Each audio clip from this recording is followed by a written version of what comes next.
Bienvenidos a su programa Una cita con la Biblia, programa de discipulado en nivel 1.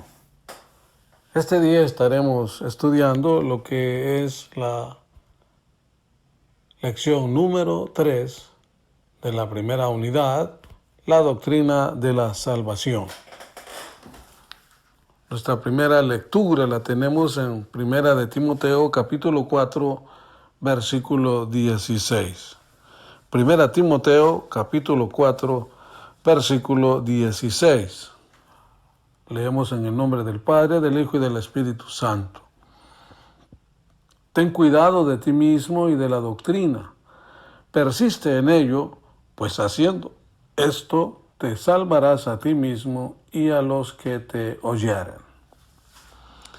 En sentido general, el término doctrina significa enseñanza o instrucción. Y cuando hablamos de doctrinas bíblicas, estamos refiriéndonos al estudio de las verdades fundamentadas en las Sagradas Escrituras, y especialmente al conocimiento de Dios y su relación y propósito con el hombre. La doctrina bíblica ubicará al cristiano en cuanto a su origen y destino final, y lo identificará con su verdadera posición como hijo de Dios y coheredero con Cristo. Por otra parte, le ayudará a desarrollarse y a permanecer en el Señor, y será su herramienta básica en el ejercicio de una vida cristiana adulta y victoriosa. Después de estudiar en la lección anterior el señorío de Jesucristo y la actitud que debe asumir el hombre frente a esa posición eterna, en esta lección, con la ayuda del Señor, estudiaremos algunos aspectos relativos a la salvación y especialmente lo referente a la transformación operada en la persona que rinde su vida al Señor y se propone servirle. Estaremos entonces hablando en primera instancia de la fe que salva. Y quiero que veamos esa fe que salva en 3 puntos muy importantes. Esa fe que salva, la salvación del hombre, tiene su origen en Dios, pero necesita un medio de transmisión para hacerse efectiva. Este medio se le llama fe, la cual, siendo operada humanamente, abre la puerta de entrada a su reino y a las infinitas bendiciones de su gracia salvadora. Sin la fe, ninguna relación con Dios sería posible, y todo su maravilloso y eterno plan de salvación permanecería fuera del alcance humano, quedando el hombre expuesto a la eterna condenación que está destinada para los incrédulos. Hebreos 11:16, Juan 3:18, 36. Quiero que aprendamos entonces de esa fe que salva. Le voy a hablar de las 3 dimensiones de la fe. En el sentido bíblico, la fe como medio de salvación es la creencia y confianza en Cristo, cimentada tanto en la mente o intelecto como en la voluntad. La mente cree las verdades reveladas respecto a Dios y a Cristo, y la voluntad acepta y se somete a las exigencias de Dios derivadas de esa revelación. La fe intelectual no es suficiente, Santiago 2:19, o Hechos 8:13 al 22. Una persona puede aceptar en su mente las verdades del Evangelio y no entregar su vida al Señor, ni consagrarse a su servicio. La fe mayúscula, la fe arraigada en el corazón es entonces esencial, porque mueve la voluntad misma e involucra las emociones y los sentimientos del individuo. De modo que la fe salvadora es un acto total de la personalidad que abarca la mente, las emociones y la voluntad. Romanos 10, del 9 al 11. La fe que salva, segundo punto, la fe en Jesucristo. La fe en Jesucristo como el Salvador que derramó su sangre para el perdón de nuestros pecados constituye el medio de salvación. Juan 3, 16, 18, Hechos 4, 12.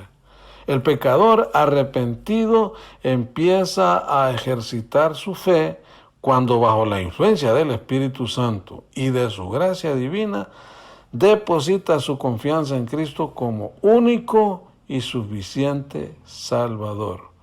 Una confianza segura de que Él le amó y se dio a sí mismo por los pecados suyos. Deposita su confianza además en el hecho de que por su amor Dios dio a su único Hijo. Por lo tanto, Dios está dispuesto a demostrar su misericordia a todo aquel que cree y confía en Él. Este es el primer acto de la fe verdadera en el hombre, el cual le dará acceso a una vida gloriosa, producto de la gracia redentora de Dios.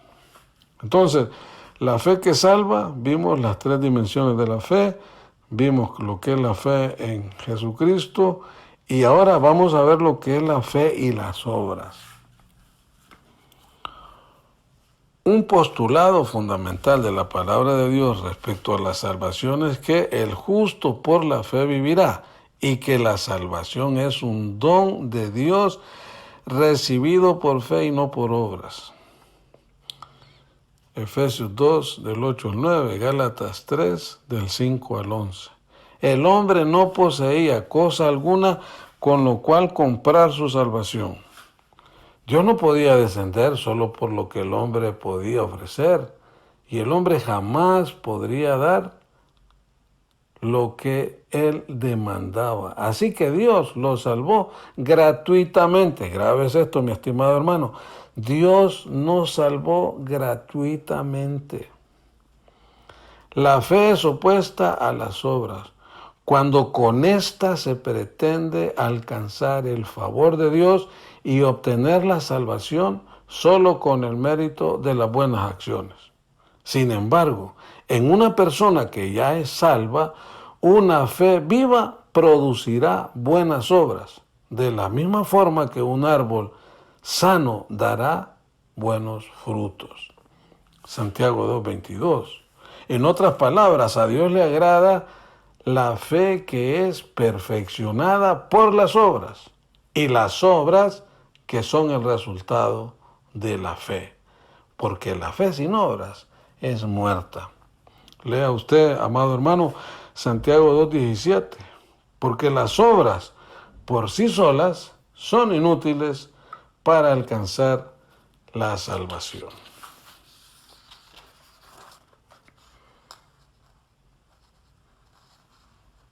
Segundo elemento, el arrepentimiento es un requisito para la salvación. Arrepentimiento, repito, arrepentimiento es un requisito indispensable para la salvación. Arrepentimiento significa literalmente un cambio de la mente y del corazón respecto del pecado, de modo de apartarse del mismo.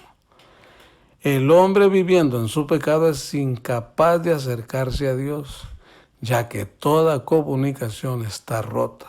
Romanos 3:23. Sin embargo, Dios en su gran misericordia ama a todos los seres humanos y desea que todos puedan alcanzar la salvación, cuyo precio ya fue pagado por la sangre de su Hijo Jesucristo, derramada en la cruz del Calvario.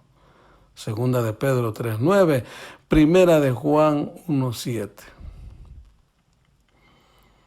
Bien, para poder comprender lo que significa el arrepentimiento como requisito de salvación, lo vamos a separar o a dividir, mejor dicho, en 5 puntos. El tema del arrepentimiento. 1 tiene que ver, y definimos que el problema es el pecado. 2, que el arrepentimiento es dolor por el pecado. 3, que el Espíritu Santo es el que produce el arrepentimiento, que el arrepentimiento es un mandato de Dios y quinto, que el arrepentimiento seguido de confesión y conversión produce completamente limpieza del pecado. Explicamos entonces estos puntos. El problema del pecado. El hombre ha sido hecho a imagen y semejanza de su Creador, pero éste optó por la desobediencia. Su vida, que antes estaba sujeta a Dios, vino a quedar bajo el control del pecado y toda su perfección y santidad fue transformada en naturaleza pecaminosa, imperfecta y corrupta. El pecado entonces se enseñoreó del hombre y de su descendencia y de la humanidad toda, causando a su paso toda clase de males y destrucción. Romanos 5:12, Proverbios 24:34 y Lucas 7:20. Los vocablos traducidos como pecado, tanto en el Antiguo Testamento como en el Nuevo, hebreo y griego, significan literalmente errar el blanco y se refieren a la incapacidad para encontrar el verdadero propósito de la existencia y el camino correcto trazado por la perfecta voluntad de Dios. El pecado, entonces, ha dejado funestas consecuencias en el ser humano. Le ha llevado a la completa corrupción espiritual, moral y mental. Pero el peor problema de todos es que le ha separado totalmente de Dios. Solo la gracia divina es capaz de transformar esa naturaleza pecaminosa y regenerar su vida. Segundo, el arrepentimiento constituye dolor por el pecado. Cuando el hombre, por medio de la predicación de la palabra, reconoce que está errado en su forma de vivir y que no está a cuentas con el Señor, experimenta inconformidad y disgusto consigo mismo hasta que esta emoción se transforma en un dolor sincero por haber ofendido a Dios. Ese dolor por el pecado debe traer como consecuencia un cambio de mente y de actitud, lo mismo que la determinación de rectificar el rumbo equivocado de su vida. Segunda de Corintios 9:10. En tercer lugar, en torno al arrepentimiento, quien produce el arrepentimiento se llama el Espíritu Santo.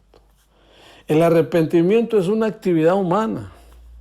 Tampoco puede atribuírsele méritos al esfuerzo personal, ya que al igual que la fe y demás actos relacionados con la salvación, provienen de la gracia de Dios. Hechos 11:18.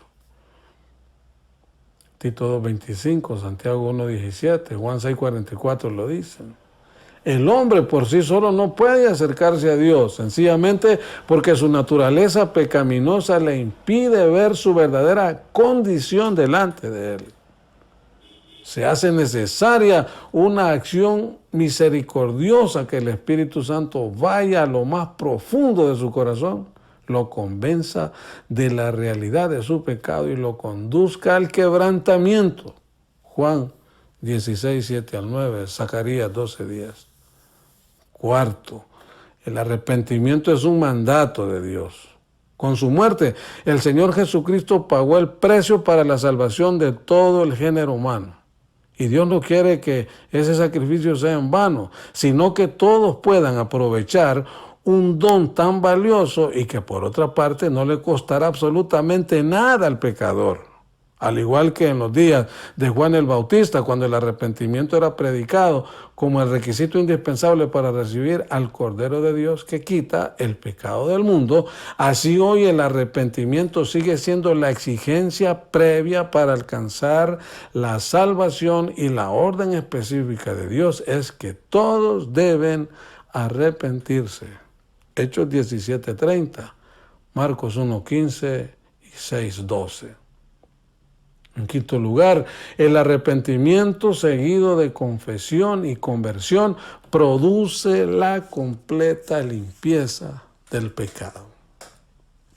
El arrepentimiento involucra el intelecto y el área emocional del individuo, pero culmina con un aspecto práctico, el cual consiste en volver la espalda al pecado y enderezar sus pasos en la dirección correcta, es decir, hacia Dios. Tal como se dijo antes, arrepentimiento en el sentido bíblico significa cambio de mente y de propósito. El pecador convencido de su pecado por la acción del Espíritu Santo experimenta dolor profundo por haber ofendido a Dios y es impulsado a la confesión y a ponerse a cuentas con Él. En ello también va implícita la decisión de un cambio radical en su forma de actuar.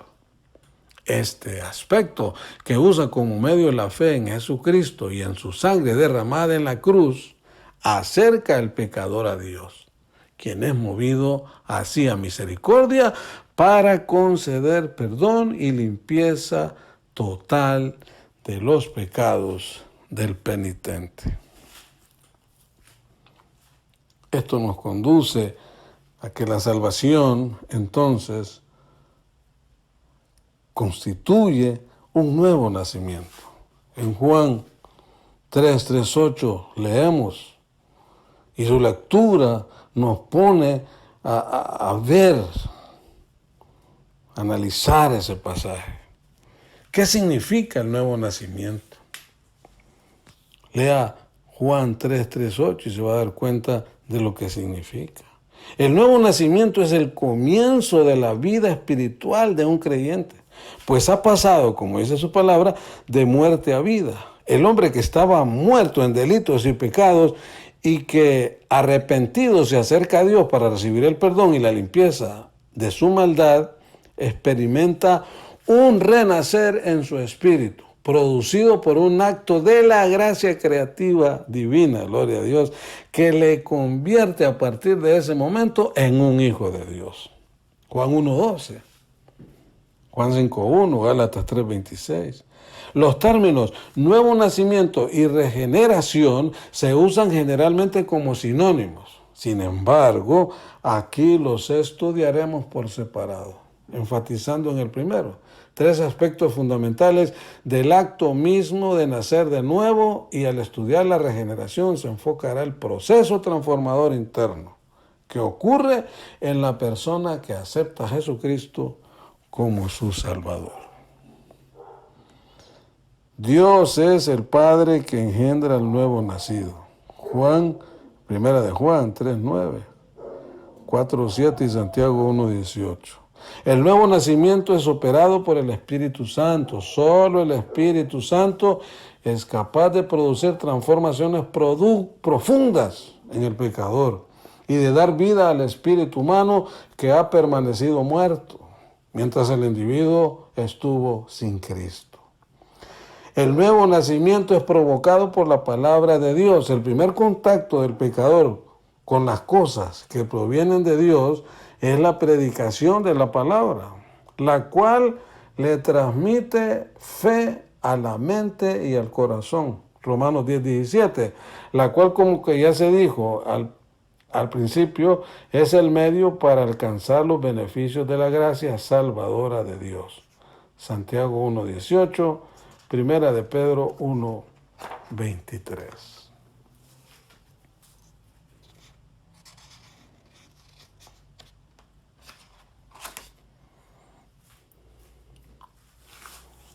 Y aquí viene algo precioso en lo que es la conversión de una persona. Cuando entendemos esta parte, realmente hemos superado una etapa en la que estábamos totalmente desconociendo el gran don y regalo que Dios nos da. Es que somos justificados por la fe. La justificación, la regeneración y la santificación son 3 actos de la gracia divina producidos por la muerte expiatoria de Jesucristo y que son impartidos por el Espíritu Santo y alcanzados por medio de la fe. Estas 3 bendiciones toman un todo en la salvación, abarcando las distintas áreas de la vida del nuevo Hijo de Dios.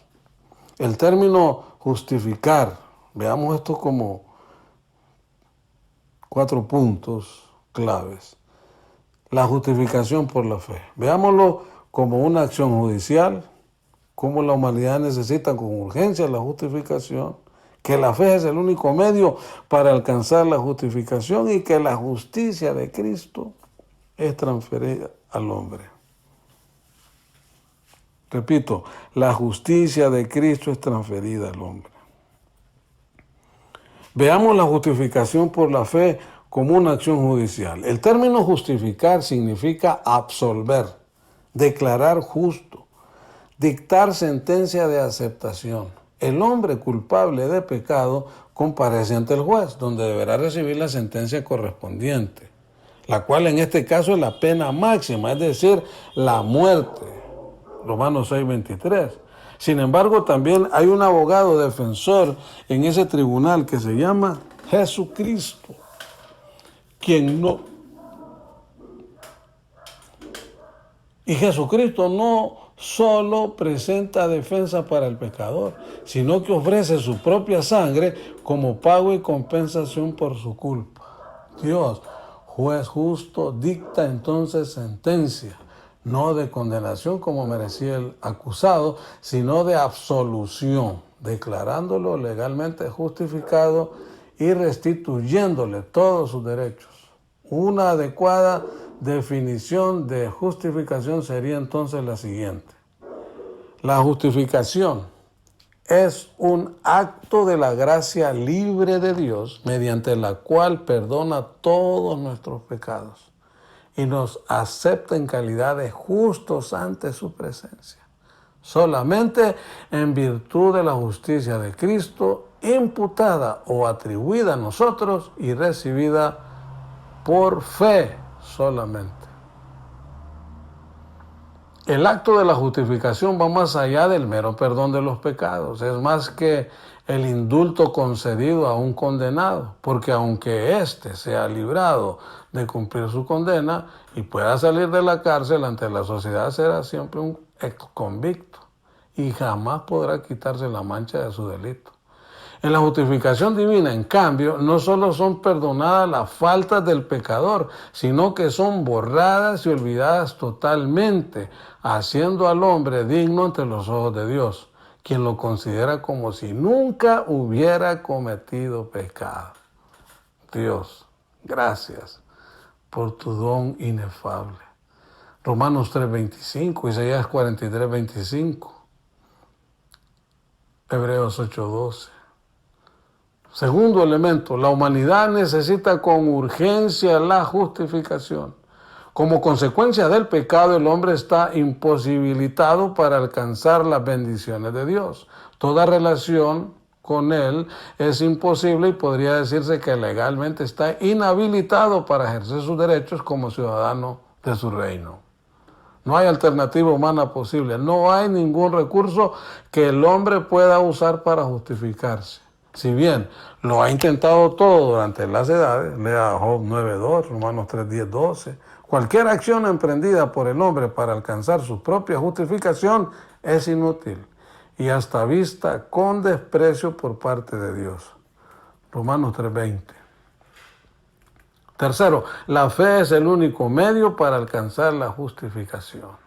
Como se afirmó antes, la justificación es un acto de la gracia divina que viene incluido en la obra de la salvación, la cual, como ya sabemos, se obtiene únicamente por medio de la fe en el Señor Jesucristo. De tal manera, pues, que la justificación es un don gratuito de Dios para el pecador arrepentido. Una mayor claridad sobre este principio la podrá obtener directamente de la palabra de Dios. Lea Romanos 3:19-31.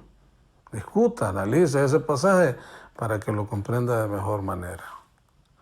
Cuarto lugar, la justicia de Cristo es transferida al hombre. Está la pequeñez del hombre que Dios solamente puede verle a través de su Hijo. Y solo con sus méritos es que se hace posible que aquel pueda recuperar la dignidad perdida por causa del pecado. El pecador no, entre comillas, gana la justificación cuando cree. Cristo la, entre comillas, ganó con su sacrificio expiatorio en la cruz. Y Dios la transfiere al pecador arrepentido, dándole el título de justo y bueno, cuando éste se convierte y viene al pie de la cruz. Se involucra en una especie de intercambio con Cristo, donde el Señor recibe pecado y entrega a cambio justicia. De manera que aquel que fue sin pecado cargó con toda la culpa del pecador, y este, que merecía todo el castigo, es absuelto y recibe además el premio de la justicia de Cristo. Isaías 53, 5, 6, Romanos 4, 6, 8, 5, 18 y 19. Segunda de Corintios 5, 21. Quiero tocar el tema de la regeneración. La Biblia define la situación del inconverso como un estado de muerte espiritual. Efesios 2.1 así lo dice, Colosenses 2.13. Y nos enseña que Dios en su gran amor hace uso de misericordia para concedernos vida al conectarnos a la vida de Cristo. Efesios 2.4.6. El resultado es una nueva vida para el hombre, una vida regenerada. ¿Qué es la regeneración? Es un cambio espiritual que se produce en el corazón del hombre por obra y gracia del Espíritu Santo, y por el cual se transforma la naturaleza pecaminosa y puede responder por fe a Dios y vivir de acuerdo a su voluntad. Abarca la totalidad de la naturaleza del hombre, pues altera la disposición que lo gobierna, ilumina su mente, libera su voluntad y renueva su naturaleza. La palabra regeneración viene del término griego paligenesia, que literalmente significa empezar a ser, naciendo, o más claramente, ser nacido de nuevo. Regeneración y nuevo nacimiento se puede decir, entonces, son sinónimos en el sentido de que es un nuevo principio, un principio sobrenatural. Toma lugar en la vida del creyente regenerado o nacido de nuevo. En este nuevo principio, la disposición gobernante del alma es hecha santa, mientras que en el principio original o natural, tal propensión o disposición no existía en el individuo. Veamos la nueva naturaleza, entonces, veamos la regeneración, desde una nueva naturaleza, de la necesidad de la regeneración y el proceso que lleva la regeneración. Una nueva naturaleza, hablando de la regeneración. La vieja naturaleza del hombre, la Escritura o nosotros los cristianos denominamos el viejo hombre, estaba bajo el dominio absoluto del pecado. Este dirigía su vida y todo designio de los pensamientos del corazón de él era de continuo solamente el mal. Vea Génesis 6.5. Pero por efecto de la regeneración, el pecador arrepentido recibe una nueva naturaleza, la cual no se somete al pecado ni a los dictados de la carne, sino que obedece a Dios y produce nuevos frutos, acordes a su voluntad. Segunda de Corintios 5.17, Efesios 4.22 al 24 y Primera de Juan 3.9. Segundo, la necesidad de la regeneración. Al leer las palabras con que Nicodemo aborda al Señor Jesús en Juan 3.2 y la desesperada interrogante del carcelero de Filipos en Hechos 16:30, se puede llegar a la conclusión de que hay una profunda grieta espiritual en el corazón del hombre y que no importan los cargos que se ostenten ni los honores que le prodigue la sociedad, siempre habrá una necesidad interior básica que solo Dios es capaz de satisfacer. Esa necesidad no siempre es reconocida por el individuo, pero su inconformidad interior le producirá tal desasosiego que buscará por todos los medios disponibles saciarla. De más está decir que debido a su naturaleza pecaminosa y a su depravación intrínseca, Cualquier decisión que adopte será equivocada al estar excluido de ella su Creador. La respuesta enfática del Señor a todas las inquietudes del ser humano respecto a su necesidad interior es: de cierto os digo, que el que no naciere de nuevo no puede ver el reino de Dios. Juan 3:3. Veamos cuál es el proceso de la regeneración, como tercer punto. Primeramente, debe entenderse que la regeneración es una obra divina. Ningún hombre puede esperar nacer de nuevo sin la directa intervención del Espíritu Santo. Juan 3:6, Tito 3:5. Algo más. La Trinidad está completamente envuelta en esta obra. El Espíritu Santo convence al hombre de su necesidad de regeneración y lo orienta hacia la obra realizada por Cristo, dador de vida. Juan 5:26. El Padre entonces engendra y capacita al hasta entonces pecador para llegar a ser regenerado hijo de Dios. Santiago 1:18. La regeneración, por lo tanto, se efectúa cuando el pecador es convencido por la actividad del Espíritu de que es un depravado, que necesita del nuevo nacimiento, el cual solamente puede ser recibido por la fe en la obra terminada por Cristo en el Calvario. El Espíritu Santo advierte al hombre de su necesidad. El individuo asiente y cree que Jesús murió para que él pueda vivir. El Padre entonces engendra y permite al creyente receptor venir a ser una nueva creación o una nueva persona. Segunda de Corintios 5:17. ¿Cuáles son los resultados de la regeneración? Primero, la adopción por el Padre, Romanos 8:14-17. La unión con Cristo, Romanos 6:11, Efesios 2:13. La comunión con el Espíritu Santo, Romanos 8:9-13. Y el poder sobre el pecado y el mundo. Primera de Juan 3:9, 4:4, 5:4, 5 y 18:19. Y luego entramos a lo que es el tema de la santificación. Este término proviene del verbo kadash o agiazo del hebreo y griego respectivamente, y en ambos casos significa separar, cortar o limpiar. De esas mismas raíces provienen los vocablos traducidos como santo, santidad, santificar, sagrado, puro y purificar. El término general santo o santificado indica todo lo que se ha separado, o mejor dicho, indica todo lo que ha sido separado de lo común y se dedica a un uso sagrado, pudiendo tratarse de personas, fechas, lugares o cosas. La santidad tiene su origen en Dios y es comunicada o traspasada a cosas, lugares, tiempos y personas dedicadas a su servicio.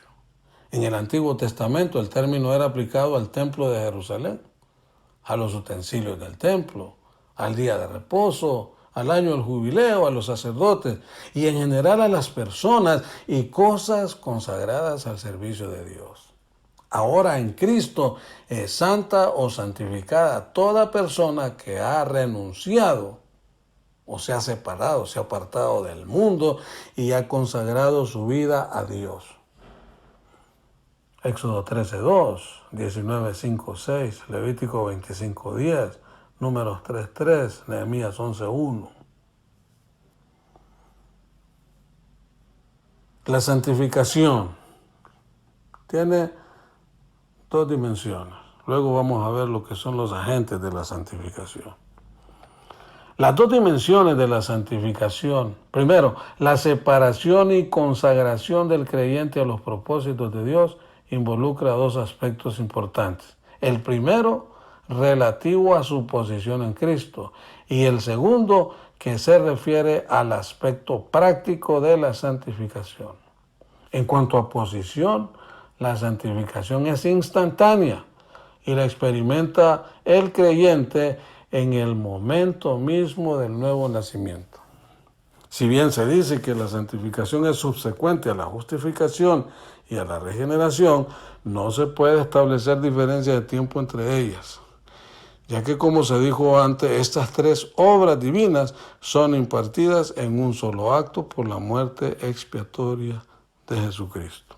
Primera de Corintios 1:30, Hebreos 13:12. En el aspecto posicional, entonces, el cristiano es santificado del momento que empieza su nueva relación con Cristo. La santificación posicional es experimentada por el creyente en su nueva relación con Cristo, subsecuente a la justificación y regeneración. Esta es la enseñanza de Pablo en Romanos 6:8, donde se nos dice que nuestro viejo hombre fue crucificado juntamente con él, para que el cuerpo del pecado sea destruido, es decir, hecho ineficaz, a fin de que no sirvamos más al pecado. Porque el que ha muerto ha sido justificado del pecado. Y si morimos con Cristo, creemos que también viviremos con Él. Hechos 26:18, 1 Corintios 6:11, Gálatas 2:20. Dios nos considera santos desde que conocemos a Jesús y la Biblia lo confirma repetidas veces en el Nuevo Testamento. El apóstol Pablo se dirigía a todos los creyentes denominándolos santos, literalmente santificados, y en calidad de ya santificados, 1 Corintios 1:2 y 6:11. Sin embargo, la misma carta fue escrita para corregir a esos creyentes debido a la carnalidad y hasta pecado manifiesto, 1 Corintios 3:1, 5:1 y 2 y 7:8. Eran santos y santificados en Cristo, pero algunos de ellos estaban lejos de serlo en su vida cotidiana. Sin embargo, la santificación no consiste solo en adquirir la posición de santos, sino que esta separación inicial es solo el comienzo de una vida progresiva de santificación. Todos los creyentes están separados para Dios en Jesucristo, y de esta separación nace la responsabilidad de vivir para Cristo. Esta separación debe seguirse diariamente y el creyente debe procurar ser cada día más semejante a Cristo. Esto no significa que creemos hasta alcanzar la santificación, sino que progresamos en la santificación. La santificación es absoluta e instantánea en el sentido de que es una obra hecha de una vez y para siempre. Hebreos 10:14. Pero también tiene un carácter progresivo, ya que el creyente debe seguir la santidad, Hebreos 12:14, y perfeccionar su consagración, limpiándose constantemente de toda inmundicia. 2 Corintios 3:18, Filipenses 1:6, Hebreos 12:10. Ahora, como segundo punto en lo que es la santificación, veamos cuáles son entonces los agentes de la salvación. Ya vimos las dos dimensiones de la santificación. ¿Cuáles son los agentes de la santificación? La declaración de fe número 6 de la Iglesia de Dios dice textualmente: creemos en la santificación subsecuente al nuevo nacimiento por fe en la sangre de Jesucristo, por medio de la palabra de Dios y por el Espíritu Santo. Estos tres agentes trabajan conjuntamente en la vida del creyente para efectuar la grandiosa obra de la santificación en forma gratuita. Lo leemos otra vez. Creemos en la santificación subsecuente al nuevo nacimiento. 1. Por fe en la sangre de Jesucristo. 2. Por medio de la palabra de Dios. Y 3. Por el Espíritu Santo. La sangre de Cristo proporciona una santificación de carácter absoluto y es la obra consumada que proporciona al penitente una posición perfecta en relación a Dios. Hechos 10:10, 13:12, 1 de Juan 1:7. El segundo agente, el Espíritu Santo, trabaja internamente y efectúa la transformación de la naturaleza del creyente. Nuestra santificación no se realiza en nosotros sin la obra del Espíritu Santo, 1 Pedro 1:2. Elegidos según la presencia de Dios Padre en santificación del Espíritu.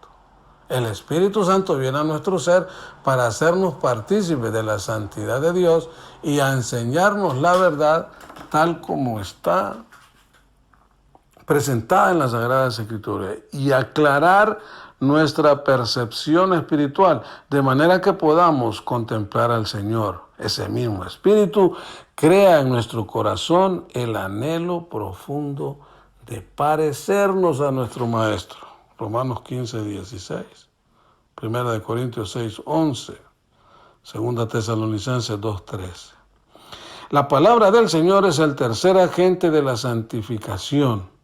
Tiene una acción externa y práctica y afecta la conducta práctica del creyente.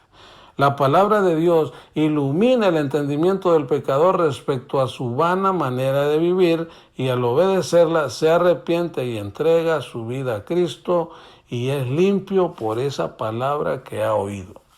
Este es el comienzo de su limpieza, la cual debe continuar durante toda la vida, ya que a medida que la palabra va revelando la contaminación e imperfección del hombre, éste va limpiándose de ella y perfeccionándose en Cristo Jesús. Juan 15:3, Efesios capítulo 5, versículo 26.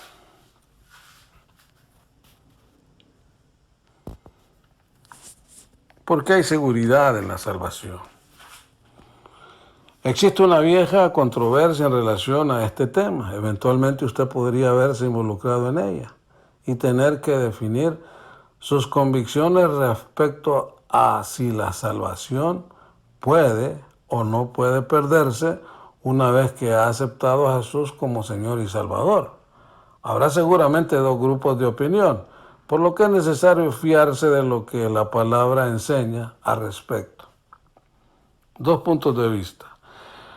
La doctrina impulsada por Juan Calvino, es decir, el calvinismo, asegura que la salvación no puede perderse, ya que es un acto exclusivo de la gracia divina e independiente de la voluntad humana.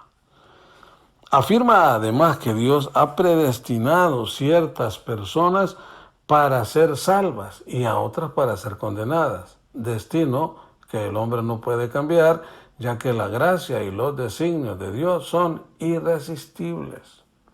La doctrina arminiana, por su parte, considera que la salvación sí puede perderse, ya que si bien es cierto, la salvación es producto de la gracia libre de Dios, el hombre también posee libre albedrío para aceptar o rechazar voluntariamente esa gracia.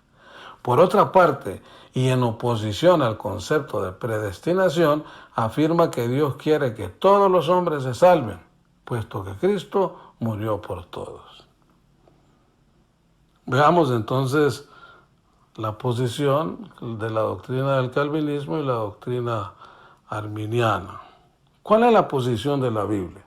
Santiago 6:1 dice que ya hemos estudiado en esta lección atrás. Podemos ver que es totalmente inadmisible que la gracia pueda permanecer sobre una persona que está en pecado. Las Sagradas Escrituras son totalmente claras sobre la condena de Dios a una vida pecaminosa.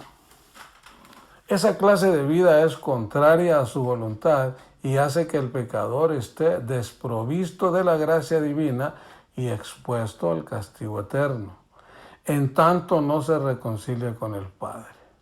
En el Nuevo Testamento encontramos indicios de que la gracia divina puede ser resistida y rechazada la salvación hasta llegar a la perdición eterna.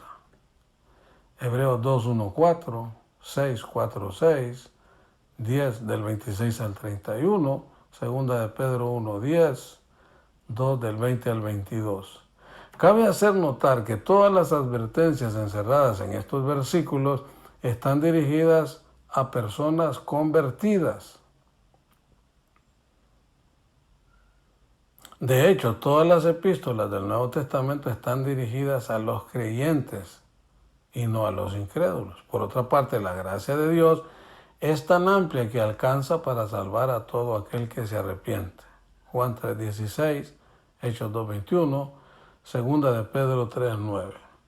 La predestinación es una doctrina fundamental de la Biblia y se refiere al acto soberano y libre de la gracia de Dios, por medio del cual desde la eternidad escogió en Cristo y para la salvación a todo aquel que anticipadamente sabía, es decir, presciencia, respondería afirmativamente al llamado de su amor. Romanos 8:29 al 30. Busquemos entonces lo que es el equilibrio perfecto. No obstante las posiciones encontradas, las dos doctrinas mencionadas, sabiamente debemos tratar de encontrar el equilibrio tomando lo mejor de cada uno. El calvinismo exalta la gracia de Dios como la única fuente de la salvación. También lo hace la Biblia. El arminianismo recalca el libre albedrío del hombre y su responsabilidad, y así lo hace también la Biblia. La solución práctica consiste en evitar los extremos que no son bíblicos de ambos puntos de vista en antagonismo con el otro, puesto que cuando dos doctrinas bíblicas se colocan en oposición la una de la otra, el resultado es una reacción que conduce al error. Más importante que dilucidar cualquier controversia respecto a la salvación debe ser nuestra actitud para con Dios, estando convencidos de que no importando si la salvación se puede perder o no, si permanecemos firmes en Cristo, estaremos eternamente con Él. Salmo 34:22, Romanos 8:1, Juan 3:18. Vivamos cada día más que agradecidos por la salvación, sirviéndole con todo nuestro ser y santificándonos más y más en su Santo Espíritu. ¿Cuál es nuestro punto de vista como Iglesia de Dios? La Iglesia de Dios cree que como hijos de Dios debemos acatar el consejo de la palabra en 2 de Pedro 1:10 que nos dice: por lo cual, hermanos, tanto más procurad hacer firme vuestra vocación y elección, porque haciendo estas cosas no caeréis jamás. Pero es necesario comprender que para alcanzar esa firmeza necesitamos depender del Espíritu Santo, que puede ayudarnos a resistir el poder de Satanás y los insaciables deseos y apetitos carnales que aún se debaten en algún rincón de nuestra vida. Porque si bien es cierto, el poder del pecado ha sido destruido en nosotros, el pecado y las posibilidades de pecar aún se mantienen latentes.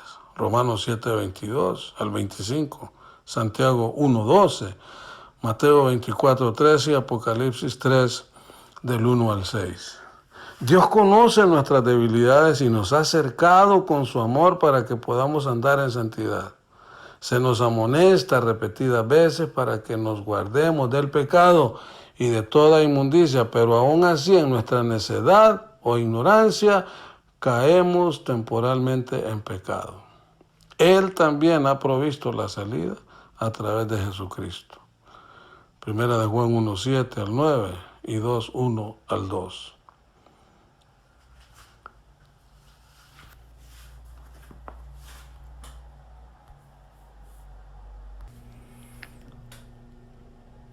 Es tan completa la provisión del amor de Dios para guardar a sus hijos que podría afirmarse que difícilmente se perderá eternamente quien haya sido comprado con el precio de la sangre de Jesús.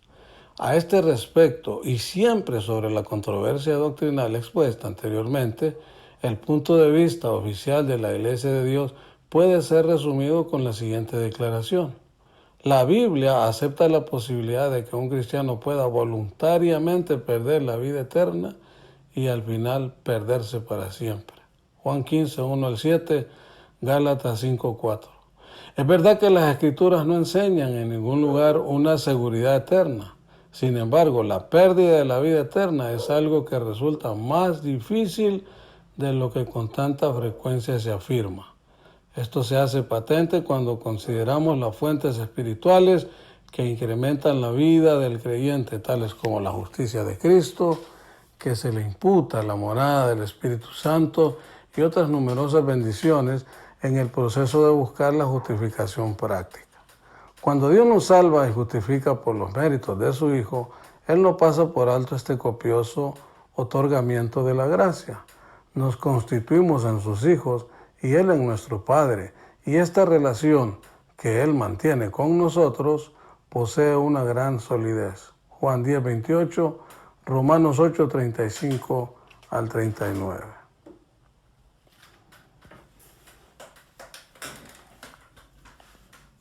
A manera de conclusión, en esta lección hemos resumido la doctrina de la salvación y su estudio debe producir en el discípulo una convicción profunda de su especial condición como hijo de Dios y coheredero con Cristo de las múltiples bendiciones de la gracia divina. Ahora habrá comprendido que el Señor Jesucristo, por medio de su sacrificio en la cruz, no solo perdonó sus pecados y borró su pasado corrupto, sino que efectuó una serie de acciones transformadoras a beneficio suyo, las cuales le afectarán permanentemente, tanto en su vida interior y exterior, como en su relación personal con Dios. Debemos entrar en un tiempo de meditación y acción de gracias. Ministro sus vidas desde este lugar, de tal manera que podamos llevar una vida renovada, donde nuestro compromiso con Dios y nuestra profunda adoración a Él nos hagan acercarnos a Él confiadamente. Este es un momento de alejar toda inquietud con respecto a este tema. Cualquier inseguridad sobre su salvación presente y futura debe ser eliminada. Por gracia somos salvos, y esto no de vosotros, sino que es un don de Dios en Cristo Jesús. Dios lo bendiga.